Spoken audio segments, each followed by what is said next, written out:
ஓம் அனைவருக்கும் நமஸ்காரம். ராம் ராம். ஜெய் ஸ்ரீராம். வருகிற 22ஆம் தேதி திங்கட்கிழமை ஸ்ரீ அயோத்தி ராம ஜென்மபூமியினுடைய பிராண பிரதிஷ்டை கும்பாபிஷேகம், ராமபிரானுடைய பிராண பிரதிஷ்டை கும்பாபிஷேகமானது நடைபெற இருக்கிறது. பொதுவாக வட இந்தியாவிலே யாரை பார்த்தாலும் ராம் ராம் அப்படின்னு சொல்லி பழக்கம். அது மாதிரி இன்றிலிருந்து ஜெய் ஸ்ரீராம் அப்படின்னு சொல்லி பழகினோமே ஆனால் நல்லது. அந்த ஜெய் ஸ்ரீராம் அப்படிங்கிறது ஃபோனில் யாராவது உங்களை கூப்பிட்டாங்க உடனே ஜெய் ஸ்ரீராம் சொல்லுங்கள்.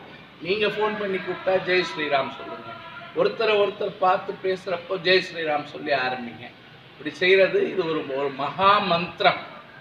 ஒரு தடவை சொல்ல சொல்ல சொல்ல இது பல மடங்கு அதிகரிக்க இதனுடைய பலன் அப்படிங்கிறது ஒரு பெரிய வைப்ரேஷனை கொடுக்கும். இது எல்லாருக்குமே நல்லது. இந்த ராம ஜென்மபூமியினுடைய கும்பாபிஷேகத்தை முன்னிட்டு நாம் இதை செய்கிறோம் அப்படின்னாலும் என்னைக்கும் சொல்கிறது ரொம்ப நல்லது. வாழ்த்துக்கள். ஜெய் ஸ்ரீராம். ஜெய் ஹிந்த்.